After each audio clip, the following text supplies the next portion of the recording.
Donc ce soir, Maxime a eu la gentillesse du coup de bien vouloir être présent pour nous présenter du coup un live un petit peu pour les noobs qui voudraient avoir des reptiles chez eux. C'est ça, Voilà. tout à fait. Et peut-être pour vous donner envie d'en avoir un, qui sait. Donc Pourquoi pas? déjà merci à toi Maxime. Ben, je vous en prie, merci à vous, merci à tous ceux qui sont là. Je vois on est bien accueillis, donc ça fait plaisir. Je vois que j'ai déjà gagné un abonné sur YouTube, donc ça fait Ah, plaisir. Merci à, je sais pas qui c'est, mais merci beaucoup. Et ah, mais- à 1000, Maxime paye un restaurant à droite de veto. Allez, exactement. vous savez quoi? Si on gagne les 1000 ce soir, je prends le pari. Allez, j'accepte. Avec la YouTube Money. Bon, ça n'existe pas, mais c'est pas grave. Quel Du coup, alors on va se faire une petite interview tous les deux. J'avais préparé quelques questions. Je sais pas si tu avais modifié deux trois trucs ou pas, Maxime, ou si c'était ok pour toi. Non, de ce que moi j'ai vu, ça Ouais. m'allait très bien. Donc t'hésites pas à rebondir et tout. Et pareil, hein, si tu veux nous montrer des fois quelques petites espèces, c'est avec plaisir. Salut Karel Je crois. Pozzo, bienvenue. Alors Karel Pozzo vont bientôt avoir un chiot, hein, donc si jamais vous voulez prendre un petit reptile en plus pour servir de Oui. pouic pouic au chiot, Ah ça peut être oui, très sympa. pour jouer, ça fait poète poète aussi, c'est pas mal. Voilà. Et bah du coup Maxime, je te propose déjà de te présenter, de nous dire un petit peu qui tu es et ton parcours, depuis combien de temps tu fais ça, depuis quand tu aimes les reptiles, etc. Comment tu es tombé là-dedans? Alors, du coup, je m'appelle Maxime, voilà, comme vous l'avez dit. Alors moi, ça doit faire... Alors ça fait 5 ans que je suis dans la terrariophilie, donc l'élevage en gros de reptiles et tout ce qui va avec, on va dire les nacs et tout ce qui est à écailles, on va dire. Même si j'aime pas ce terme nac, puisque pour moi, c'est pas des animaux de compagnie, mais on y reviendra sûrement pendant le live. Du coup, ça va faire 5 ans, j'ai commencé par l'élevage de fourmis, voilà. Donc d'ailleurs notre ami Drodetto connaît plutôt bien maintenant, il connaissait déjà avant. Et ensuite je me suis dirigé vers plus de l'insecte dans tout ce qui est menthe, araignée, cloporte, isopode pour le nom scientifique. Et après on a commencé avec du reptile, donc mon premier qui est derrière là, est-ce qu'il est sorti? Je ne crois pas, je vous le sortirai tout à l'heure. Donc Casimir, donc un petit gecko léopard, un mâle. Pour après continuer sur du serpent, donc mon serpent spaghetti qui lui aussi n'est pas sorti encore, je vous les montrerai tout à l'heure. Et après avoir donc mes deux petites dernières, donc mes deux gécottes, mes deux femelles géco à crête, donc Billy et Mathéo, si t'es dans le chat, je te fais coucou. Et du coup Cléopâtre, donc pareil, deux géco à crête, de à peu près maintenant 2 ans et demi, 3 ans bientôt pour Cléopâtre. Voilà. Nice, nice. Et qui c'est qui t'a fait découvrir tout ça du coup? Un peu par moi-même, le parcours. Après, les animaux, ça a toujours été de toute façon. Même reptiles et tout, j'ai toujours aimé. Enfin, j'ai toujours bien aimé ça. On va dire, j'en ai jamais eu peur. Après, de là à être vraiment passionné comme je suis maintenant, c'est Snake Reptile, donc le youtubeur, s'il y en a certains qui connaissent, qui avait fait une grosse vidéo avec Thibaut InShape. C'est un peu ça qui l'a fait Ouais. percer à l'époque. Et je l'ai découvert par Thibaut InShape justement. Et j'ai regardé, et je suis tombé en love de tout ça. Et le lendemain, j'ai demandé à ma mère si je pouvais avoir un gecko léopard. Elle m'a dit non, bien sûr. Mais, Normal. mais voilà. Mais après, ça arrivé. Et maintenant, je regrette absolument pas. Voilà. Dac dac. Ok. Et du coup, au niveau de ton activité là, donc tu fais pas mal de contenu vidéo avec Ouais, ton meilleur pote Alexis, c'est ça? tout à fait, Alexis. Bah, Et alors, qui a pas pu être là, d'ailleurs, ce soir, je m'excuse de sa part. Il lui a cours demain matin, donc c'est un petit d'accord. peu. Il est encore au lycée, donc un peu compliqué, mais on essaiera de. Bah, de toute façon, il est sur la chaîne, donc vous allez vite le voir, hein. Il est quasiment dans toutes les vidéos maintenant, donc voilà. Ok. Et tes projets, élevage du coup aussi? Alors, élevage pour l'instant amateur, qui est déjà un petit peu lancé. Donc là, principalement insectes. L'année prochaine, on commence l'élevage de gecko à crête avec Billy. Pour ceux qui me suivent déjà, c'est la petite blanche. Voilà, gecko à crête toute blanche avec la bande noire sur le côté. Donc Lily White, ça s'appelle. Voilà. Et puis après, bon, à terme, ouais, de l'élevage, mais ça sera dans les années à venir, pour passer tout ce qui est CDC, etc., les capacités pour avoir tout ça et être en règle surtout. Parce que les capacités, c'est une chose, être en règle, c'en est une autre, surtout en France. Donc voilà. Ouais. Alors ça, du coup, on peut peut-être rebondir pour que tu puisses expliquer. Du coup, tout ce qui est reptiles, etc., hein, c'est pas considéré comme des espèces domestiques, en tout cas, enfin de compagnie. Et donc, il faut des certificats de capacité. C'est ça avant d'avoir. Bah, c'est ça. Alors déjà, pour faire de l'élevage officiellement et vendre, alors l'élevage, c'est un peu comme bon vous semble en fait, si vous voulez garder les petits. Par contre, si officiellement derrière vous vendez les petits, il faut officiellement bien sûr, j'aime bien le rajouter, mais avoir un certificat de capacité, donc vente et transit ou quelque chose comme ça, il me semble que ça s'appelle. Donc, donc vraiment pour être spécialisé en tant qu'éleveur, réellement éleveur, pour avoir le droit de vendre le produit de l'élevage, même si j'aime pas ce mot, mais c'est comme ça qu'on dit. Enfin, est-ce que tu peux nous en présenter un ou deux de tes reptiles ou pas? Ouais. Si Je vais vous c'est pas montrer embêtant. justement la future maman. Ouais. Je vais vous montrer la future maman, j'arrive. Hop. Alors la lumière la rend pas à fond, mais elle est vraiment noire en fait quand elle est en up, ça s'appelle donc en fire up, avec leur couleur à fond en pleine nuit généralement. Elle a vraiment des bandes noires sur les flancs. Là, ça rend plutôt grisâtre marron, mais ouais, donc Lily White, dark pour la couleur de fond, tout simplement, qui est donc marron noir, et Lily White pour le blanc, qui d'ailleurs fait péter sur l'écran, hein. Et Lily White pour le blanc qui entoure le pattern, tout simplement le dessin et la couleur de ce dessin-là. Voilà. Nice. Donc Billy, gecko à crête, j'ai envie de dire c'est peut-être un des geckos les plus simples d'élevage pour commencer. Ça va être un gecko qui va vivre donc dans les forêts tropicales humides. Donc humidité plutôt ambiante. Alors pas ambiante détrempée tout le temps, mais un pic d'humidité généralement le soir. Nous on préconise les éleveurs de le faire le soir, c'est toujours mieux. Substrat, donc tout ce qui va garder l'humidité, donc coco, tourbe de coco, enfin tout ce qui va être coco quoi en fait. Ou terreau tout simplement. Moi je sais que j'ai du terreau, je me suis D'accord. pas pris la tête. Si vous voulez faire du planté derrière, vaut mieux mettre du terreau. C'est mieux pour les plantes en tout cas. Et après, plante, soit il y a deux écoles, on va dire, soit ça va être de la fausse plante, pour pas se prendre la tête avec l'entretien, etc. Mais il faut quand même faire attention à ce que vous mettez, ça peut être un peu abrasif, etc. pour leur peau. Soit de la vraie plante, à ce moment-là, vous pouvez vous faire plaisir avec des terrains de fou, vraiment des terrains ultra naturels. Nous, on met en plus du cloporte au sol, puisqu'on en élève pour être totalement indépendant, donc bioactif. Vraiment où en fait presque on n'a rien à faire, bon, sauf quand ils font sur les vitres, bien sûr. Mais sinon généralement, ça se gère vraiment tout seul, quoi. Donc, voilà. Ok. Il y a Naru qui demande pourquoi le soir. Parce que les températures baissent, et puis dans la nature, c'est même en France, c'est comme ça, c'est que l'humidité a tendance à redescendre ou à monter, je sais pas comment ça marche, mais le soir plus. Donc, et puis c'est nocturne, voilà, surtout aussi. D'accord. Ils ont besoin de ce pic d'humidité parce que c'est surtout nocturne. Après, bon, ça m'est arrivé de le faire la journée, il n'y a aucun souci, hein, c'est pas. Et puis c'est nocturne, et puis ça a aussi besoin de boire. Et on peut mettre une gamelle d'eau, mais vu que ça va quand même assez rarement au sol, c'est beaucoup plus arboricole, ça vit dans les arbres, dans les feuilles. Donc ça a tendance à quand même plus rester en hauteur, donc boire sur les feuilles, les vitres, tout ça. Voilà. Tac, tac. Nice, ok. T'avais quoi comme question sur les Pogona Moby Dick? C'était quoi sur sur le mode de vie, etc. ou Vous avez de la chance, elle est cool ce soir. Ouais, ouais, elle est stylée. Elle, d'habitude, elle court partout dans la chambre, c'est un vrai plaisir. Juste savoir s'il faut un certificat pour les Pogona. Enfin, pour l'élevage et la vente de bébés, oui.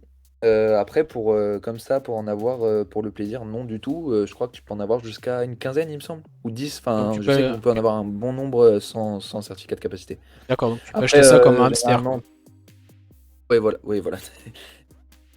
Oui, oui, en fait, c'est les géconidés, ça va être toute cette grande famille-là, en fait. Et oui, oui, c'est Gecko Antalion, justement, on en parlait dans notre dernier cours, monsieur, les Gecko Toqués. Et du coup, ouais, Gecko Toqué, pareil, ouais, alors beaucoup plus gros, hein, ça va être du 20-25 cm, voire plus, il me semble.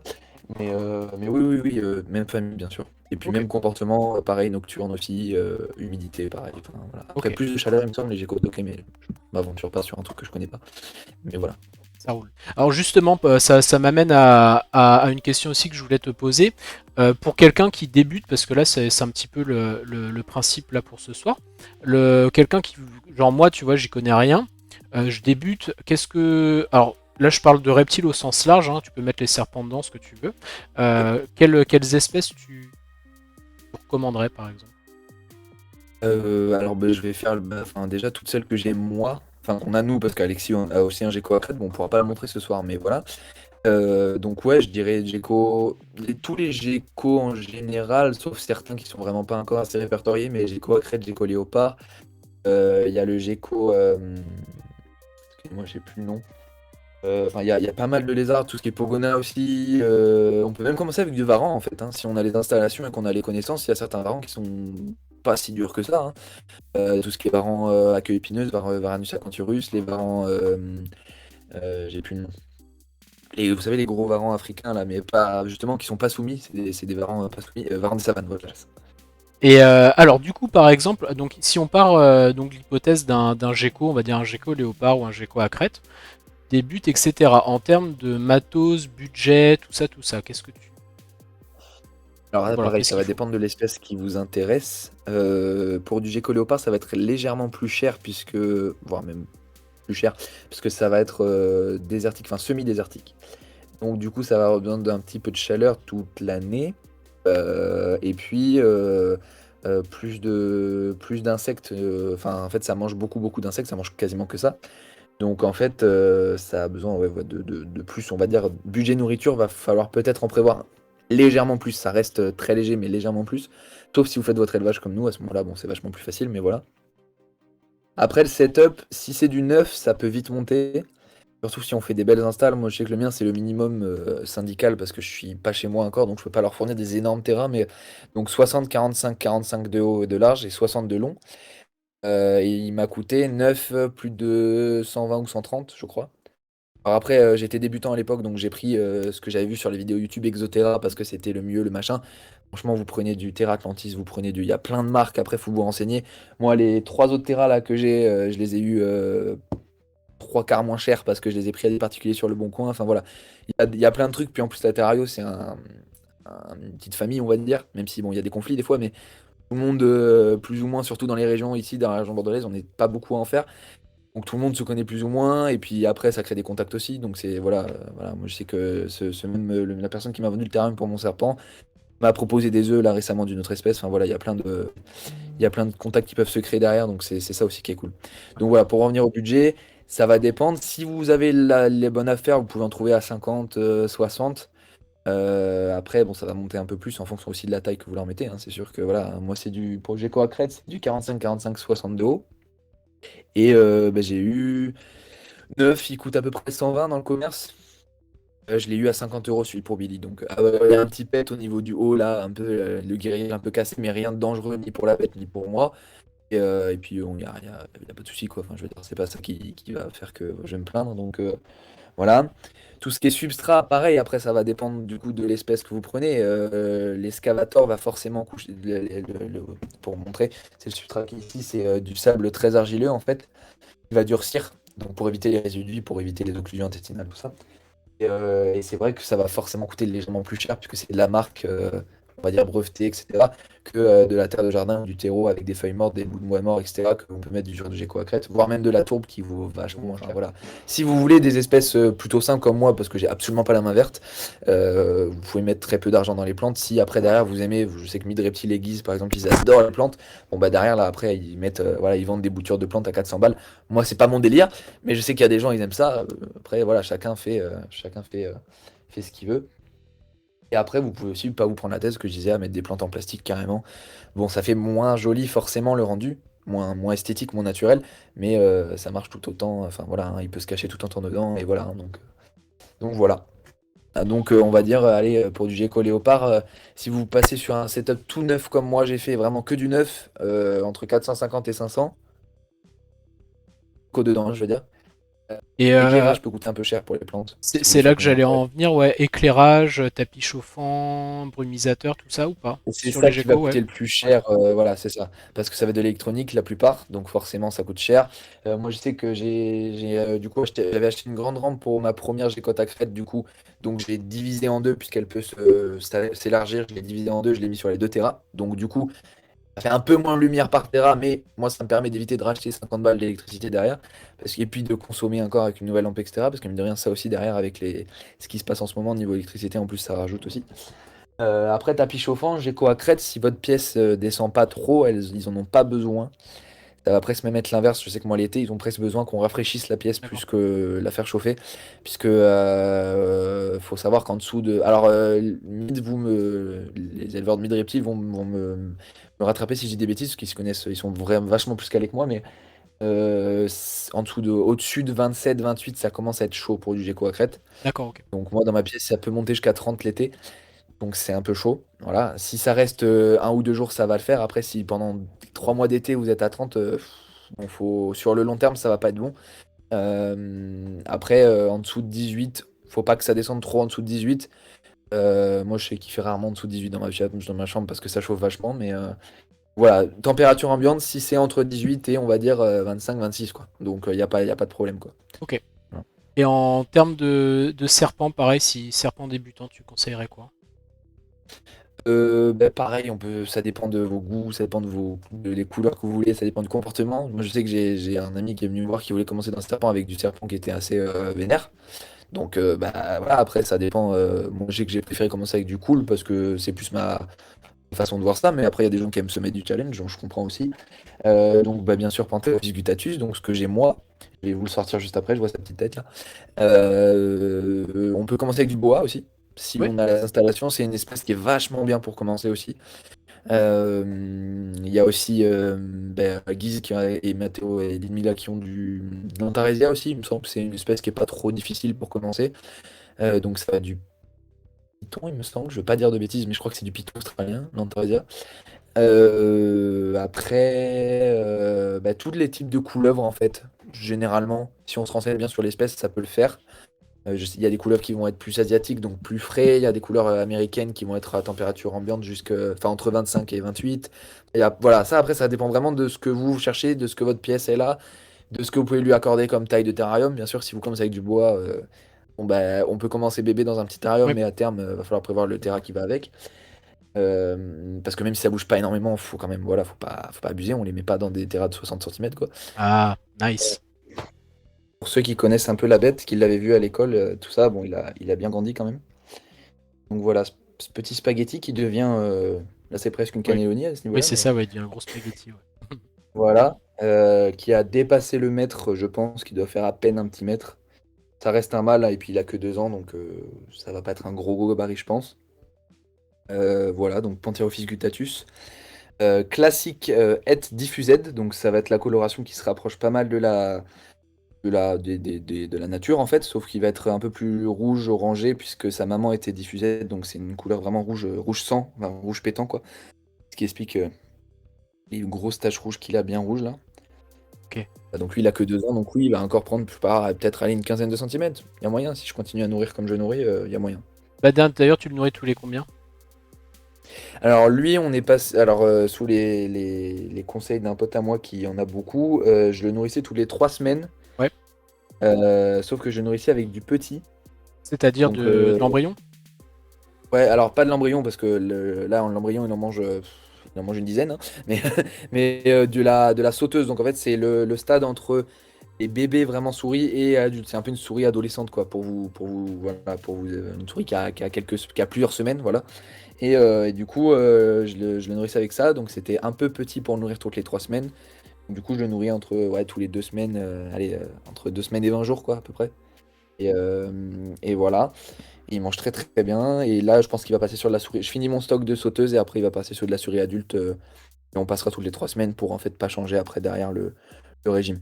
Oui, ça c'est Puis important aussi régime, pour ceux qui connaissent pas du tout. C'est les serpents, pareil, tu m'arrêtes hein, si je dis des bêtises, mais ça a pas une vision super développée. Par contre, l'odorat est totalement fou. Qu'en fait, si tu as manipulé entre ouais. guillemets une proie avant que tu t'es pas lavé les mains ou quoi, le serpent en fait il va ressentir en gros que tu as de la vibration qui approche de la chaleur, de l'odeur et en fait il va attaquer comme ça quoi. Et oui, parce qu'il se dit, dans mon terrain, il fait 30 degrés. Ok, d'accord, je suis habitué. Ok, là, je vois une variation de température, un truc qui bouge, qui fait des vibrations, du bruit. Ça sent la proie. Bon, bah, je vais tenter, je vais taper, quoi. Ouais. Et après, bon, il s'est rendu compte que c'était mon pouce et puis il a lâché, du coup. Mais, mais voilà. Ouais, il tente, ouais. Le soir, sinon toute la journée, nana. Vision thermique aussi pour les serpents, ouais, tout à fait. Tout à fait, Guise. Ouais. Ah oui, oui, c'est vrai, il y avait la vision infrarouge. Alors, justement, si on continue un petit peu sur cette lancée-là, en termes d'erreurs fréquentes commises par les débutants, t'auras quoi principalement? Des erreurs sur l'environnement, des erreurs sur la nutrition peut-être aussi? Environnement, paramètres, ouais, voilà, paramètres général en fait. Les gens qui vont mettre du mauvais substrat, donc le substrat, pour ceux qui ne savent pas, c'est la matière, on va dire, sur laquelle vous allez faire vivre votre bête. Donc, par exemple, des gens qui vont mettre du sable à du gecko léopard. Tout le monde dit que c'est pas grave et que dans leur milieu naturel, il y a du sable. Non. Ça vit au milieu des rochers. Donc il va y avoir, oui, des petites pierres, des petits graviers, tout ça, mais pas du sable fin comme on peut leur mettre des fois en terrario. Donc ça, par exemple, c'est pas bon. Voilà, tout ce qui est risque, en fait, tout ce qui peut va créer des risques pour leur santé, donc occlusion intestinale, Oui. des pierres ou des branches ou des trucs comme ça qui vont être dangereuses, genre coupantes, les échardes, les épines, tout ça, ça faut éviter, faut vraiment faire gaffe. À moins que ça soit une espèce qui en demande, et à ce moment-là, bon, après, ça c'est pas pareil, mais c'est très rare. Euh, bon. La cohabitation aussi, ça, faut Ouais, vraiment faire attention ouais. en fonction de l'espèce que vous voulez. Moi, je sais que toutes les espèces que j'ai chez moi, il y a assez clairement, en tout cas, moi, c'est ce qu'on m'a appris, cohabitation zéro, en fait. Ouais, bah de Il toute n'y a façon, pas c'est mais jamais oui, une mais bonne ça idée, passe ouais. bien. Voilà, non, c'est non, en fait, il n'y en a pas. Euh, Après, il y a des espèces qui acceptent, notamment les tout petits géconidés, les choses comme ça, les petits lézards. J'ai Rodéo qui me posait une question qui me disait, pour Monsieur Leveto, l'une des plus grosses causes consultation, c'est pas l'obésité pour les reptiles, je parle. Alors Rodéo, moi je suis absolument pas, je suis pas du tout veto NAC pour le coup.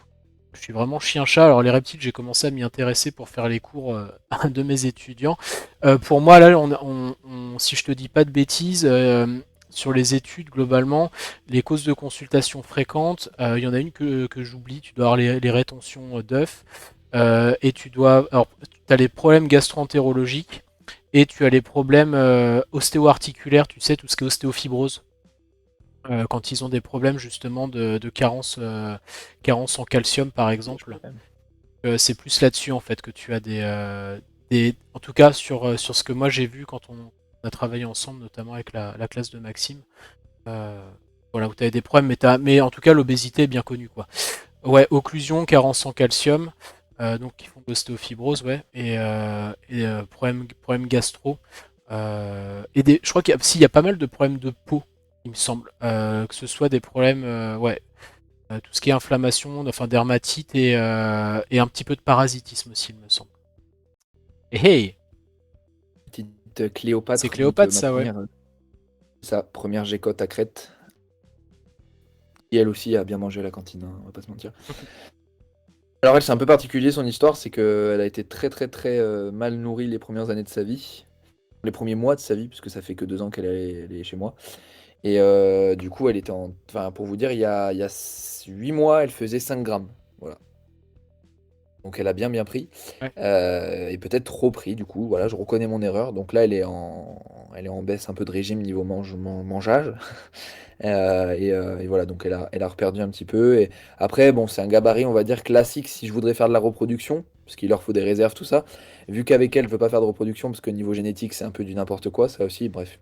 Voilà, on fait tous des erreurs. Moi le premier, hein, j'ai acheté chez une éleveuse très peu scrupuleuse. Bref, bon, après, il y a des histoires personnelles derrière, mais effectivement, ouais, on connaît rien à la génétique. Enfin, on connaît, mais on sait pas ce qu'il y a dans les arrière-grands-parents, les parents, les machins. Donc du coup, je ne préfère pas tenter. Et puis parce que du coup, j'avais peur jusqu'à présent qu'elle soit trop petite en fait, et au final, elle a un gabarit à peu près classique pour une femelle, femelle moyenne, oui, même une femelle bien quand même, mais voilà. Et un peu plus grosse que Billy, hein. Elles ont quasiment 10 grammes de différence pour l'instant. Ouais, elle est belle aussi, elle. Cléopâtre. Voilà. Si je voulais te poser une question du coup, parce qu'on a fait ouais, un petit peu tout ce qui est santé, faire un petit point, alors pareil, ça va être un peu les points un peu de débat, etc. Mais les points, un petit point Excuse-moi. législation et avenir justement de l'herpétologie en France. Voilà. Vous voulez m'attirer des problèmes. Ouais, je sais que c'est des choses. Ah, moi, je suis très. Bon, on est tous, hein, généralement, ceux qui sont vraiment passionnés, Vous avez on a peur un beaucoup de peu, mal ouais. avec. On a beaucoup de mal, ouais, avec les politiques. En tout cas, pour ma part, moi, j'ai beaucoup de mal avec la politique française de base, déjà, et encore plus avec les animaux. On va pas parler politique sur le live parce que vous allez vous faire ban sinon. Mais non, ben, en fait, depuis. Alors, les dates, tout ça, les noms de loi, tout ça, je suis pas du tout calé. Claire pourrait vous en dire beaucoup plus que moi. Après, je sais que Guise, il travaille un peu là, il travaille dans les reptiles, lui, donc il pourrait peut-être vous dire un peu plus. Mais depuis 2018, on avait déjà des arrêtés avec des restrictions un peu plus dures, on va dire, sur certaines bêtes. Là, ils ont mis certaines espèces, enfin une espèce, on va dire un genre, donc le genre Lampropeltis jetulus, c'est des couleuvres américaines qu'ils ont interdit tout simplement, même aux capacitaires, il me semble, d'en élever. puisque ce sont des espèces qui sont dites invasives.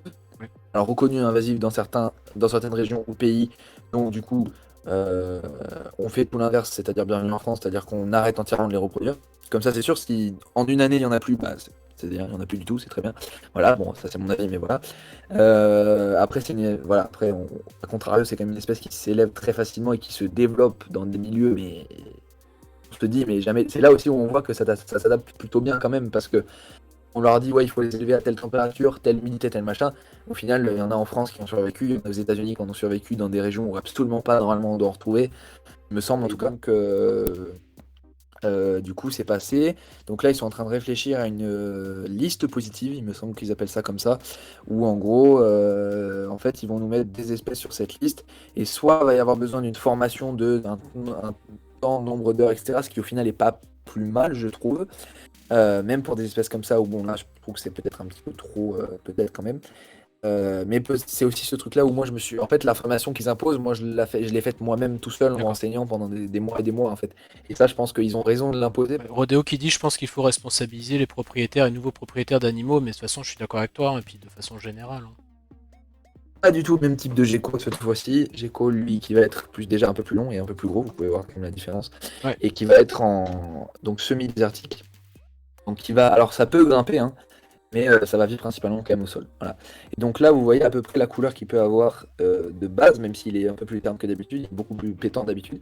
Et là, on voit quand même la démarcation avec tout simplement la mue. Donc la peau, l'ancienne peau, qui va partir, ce qui fait ce petit voile blanc là. D'ailleurs, il me semble qu'il commence à en avoir qui s'enlève un peu, je crois. On va pas l'embêter trop longtemps. Mais vous voilà. Je sais pas ce que ça rend sur le live, mais on voit vraiment. Là, moi sur ma caméra, en tout cas, on voit vraiment la différence. Voilà. Et là, en fait, il va commencer à s'enlever morceau par morceau. Et après, il va aller se faire les doigts. Alors lui, il a du mal un peu à muer correctement depuis qu'il est tout petit. Pourquoi? Mais donc du coup, moi j'ai pris cette habitude de toujours vérifier quand il sort de mue. Et souvent, je lui enlève avec un petit coton humide, petite pince à épiler les bouts, les narines, les yeux, tout ça. Les yeux, jamais il m'a fait encore. Mais les doigts, c'est quasiment à chaque mue, je dois le faire. Hein. Pour pas que ça fasse de striction ou de... Le garrot, ouais, c'est Ouais, de ça. garrot. Ouais. Ouais. Ok. Parce que une, ça va, deux, ça va. Au bout d'un moment, ça va faire. Et en fait, le doigt va tomber. Puis voilà. Bon, alors, c'est pas. Si c'est qu'un doigt, on va dire, c'est pas très grave. Bon, nous, on n'aimerait pas perdre notre doigt, quoi. Donc voilà, il faut Oui, se bien mettre sûr. aussi. Non, non, bien sûr, ouais, c'est clair. Oui, il est vraiment. On me dit, ouais, mais un gecko, c'est pas fait pour être porté. Et ils sont fous. Et lui, il Ils est s'en pisse, foutent. lui. Hein. Ouais, ouais. Ah, lui, c'est vraiment. Mais après, voilà, c'est une erreur ou c'est une chose bien, je sais pas. Moi, je dirais plus que c'est une chose bien maintenant parce qu'il a fait plein de trucs avec moi. Mais j'ai commencé avec lui. Donc en fait, toutes les erreurs de débutant, surtout de la manipulation, parce que du maintien, il n'y en a pas trop eu, mais toutes les erreurs de débutant de manipulation, bon, bah, je sursaute, je fais des clics, je fais des machins, je fais des trucs, il a le droit en fait. Et du coup, il a appris avec moi parce que quand je l'ai eu, il avait 4 mois. Donc il a grandi avec ses. Allez, on va dire les débuts un peu difficiles qu'un éleveur peut avoir au niveau manipulation. Et du coup, bah, il est habitué, il a vu tellement de trucs que maintenant, pour vous dire, mon petit cousin de 5 ans l'a eu dans les mains l'autre jour, enfin, il n'y a aucun problème, quoi. Il Ok. s'en fiche, quoi. C'est pas, moi, je connais pas.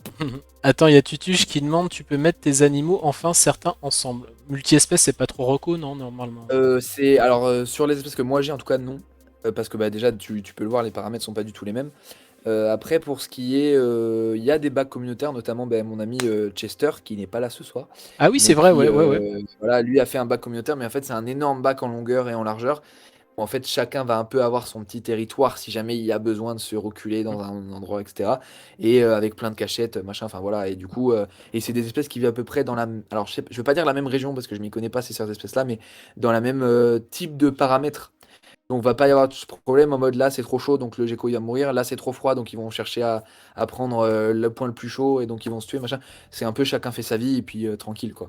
Ok. Et voilà, il y aura toujours, peut y avoir toujours hein, des petits fights, que ce soit interespèces voire même au sein de l'espèce si tu fais de la cohabitation. Donc c'est pour ça souvent on dit ouais euh, oui t'inquiète moi ça fait 5 ans que j'ai mes femelles, je les ai mis ensemble dans un grand terrain, elles n'ont jamais cherché à se bagarrer. Oui, pendant 10 ans, ça se trouve, ça vit 15 Mhm. ans, pendant 10 ans, et du jour au lendemain, il y en a une qui va faire un truc que l'autre elle a pas envie, puis ça va partir en steak. Ouais, ouais. Et ça, faut surtout. C'est pour ça que bon, voilà. Si vraiment c'est, on va dire vraiment provisoire, je sais pas, un déménagement, un truc.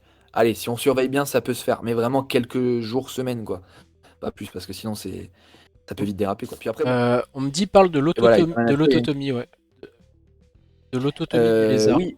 Totomie, c'est la façon de. C'est ce qu'on dit, il me semble, de perdre leur queue. Mhm. Certains segments de leur queue, ça dépend de l'espèce. Je sais que les gecko léopards peuvent perdre des segments. C'est-à-dire que vous avez vu, c'était une sorte de rondelle un peu, en fait.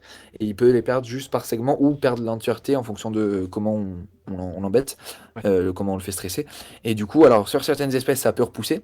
Donc par exemple, le lézard de muraille, chez nous, ben, on voit souvent des lézards avec des queues d'une autre couleur. Tout ça, c'est parce que c'est des queues de repousse. Quoi. Oui, oui, puis ça met vachement de temps, hein, en fonction des espèces aussi. C'est-à-dire qu'il y a plein Ah, de gens qui comme s'imaginent, tu tires le truc, ça partout, part, et bien en fait, ça peut mettre vachement de temps, etc., quoi. C'est pas du tout. pour peu que vous les mettiez pas dans un endroit qui est stérile, ça va créer des gros soucis aussi, puisque du coup, quand ils la perdent, c'est vraiment à vif. Enfin, c'est Ah ouvert, ouais, quoi. ouais, Hein, ça c'est peut vraiment. s'infecter, ouais. Il n'y a pas de film ou quoi, c'est vraiment. Voilà. Donc, du coup, ça peut s'infecter très vite. Ça peut leur créer d'autres plaies qui vont se nécroser, qui vont machin. Enfin, bref, ça peut vraiment partir. Moi, j'ai vu des trucs sur Facebook. La On queue. y- Et oui, effectivement, les gecko léopards Ouais, aussi, ils peuvent perdre une grosse partie de leur réserve, puisque ouais, la plupart est dans la queue aussi. C'est ce qu'on disait en cours ouais, l'autre jour. Donc, effectivement, il y a aussi ça qui fait que bah, ça va mettre un coup aussi physique à votre gecko, quoi. ouais. Parce que c'est comme si nous enlevait les réserves de graisse, etc. qu'on avait d'un coup, ça fait mal, quoi. Ouais, ouais, c'est Le ça, corps, c'est il comprend. pour les gens qui connaissent pas du tout, ouais, les geckos, léopards, etc., stockent beaucoup leur queue. Et notamment aussi, ça fait des petites masses, hein, c'est ça, ce que tu Ça, disais, hein, sur un de ça tes peut lives arriver, ouais. aussi, hein, au Dans niveau les des cas aisselles vraiment, et tout, ouais, quand ils sont un peu. dans les cas, ouais. On va dire Ok, Casimir, par exemple, on a de temps en temps, quand il mange beaucoup de tu manges bien. vitamines, etc., ou même protéines d'ailleurs, ou graisse, ça peut arriver qu'ils aient des petites bouboules en dessous des aisselles. Voilà. Ok, ouais, ouais. Et du coup aussi, si vous suivez du coup The Little Things sur Insta, parce que tu fais souvent des lives aussi. Ouais, pas mal de live sur YouTube un peu moins, mais parce que j'avais plus trop le temps, mais là je vais la réavoir un petit peu, donc il y a moyen que j'en fasse plus. Et sur Insta, ouais, souvent quand bah, j'avais des jours de congé ou quoi, j'en faisais l'après-midi. En fait, tout simplement, je posais mon téléphone, puis je m'occupais de mes bêtes comme je fais tous les jours. Et donc après, les gens ils viennent, s'ils ont envie, on discute, il n'y a pas de problème. N'hésitez pas aussi, j'ai un Discord là qui est. Je sais pas si t'as un Discord ou pas. J'ai pas de Discord T'as pas TLT Discord? encore, donc Parce que si non. vous voulez aussi, ceux qui ont bah, justement des espèces type reptiles, etc., sur la page biblio là, de Twitch, j'ai un lien de Discord. Alors, faut juste que je vous accepte quand vous me demandez, mais n'hésitez pas, si vous avez des photos et tout, vous pouvez les poster direct dessus. Hein. Ça, les gens qui Ouais, bien connaissent sûr. pas ou quoi, ils peuvent regarder. Ouais, ça peut être Ouais, cool. au besoin même, on met s'il y a des espèces en particulier et tout, on peut mettre les gens qui s'intéressent, qui sont un peu plus calés que moi. Du niveau Varan des savanes, par exemple, je saurais pas vous dire. Et puis après, chacun, voilà, on peut s'aider. Et Ouais, puis ouais. même après, il y a plein de groupes Facebook aussi. Il y a vraiment, voilà, hein, si vous débutez, il faut vraiment pas hésiter. Même, voilà, regarder les lives, voilà. Hein. Y a pas Ouais, ouais. de... je pense Et que c'est là. ouais. Moi, les livres, c'est bien, les vidéos, c'est bien, mais il y a jamais rien de mieux que discuter avec quelqu'un qui a de l'expérience là-dedans, quoi. Ouais, ouais. Même peu Ouais. d'expérience. Et tu tuches en plus moi je monte pas mal les justement les petits shorts et tout, je les montre à la petite parce que du coup ça la fait marrer aussi de voir les bestioles et tout. Et puis ça les désensibilise vachement. Ouais, c'est ça, ça leur évite d'avoir peur et puis de vouloir buter les insectes quand. Je sais que mon petit frère, enfin mon petit frère, c'est pas mon frère de sang, mais c'est voilà, le fils de mon beau-père. Je vis avec lui depuis 6 ans, il en a 8. Enfin, il en avait 4, il y en a 12 ans. Il en avait 4 ouais, 4-5 quand je l'ai rencontré. Et ouais, maintenant il est totalement sensibilisé. Enfin, les reptiles de Mérignac, il a porté du rang. Enfin voilà, attends, il avait Ouais, c'est vraiment, chouette. vraiment aucun. C'est vachement bien. Enfin, nous, ça nous fait vachement plaisir en tant que passionnés de voir que les petits, sans forcément être autant passionnés que nous, mais au moins ils ont pas peur, ils ont pas cette appréhension avec ces bêtes-là. Et c'est vachement plaisant, quoi. Ouais, tout à fait. Ouais. C'est vachement plaisant.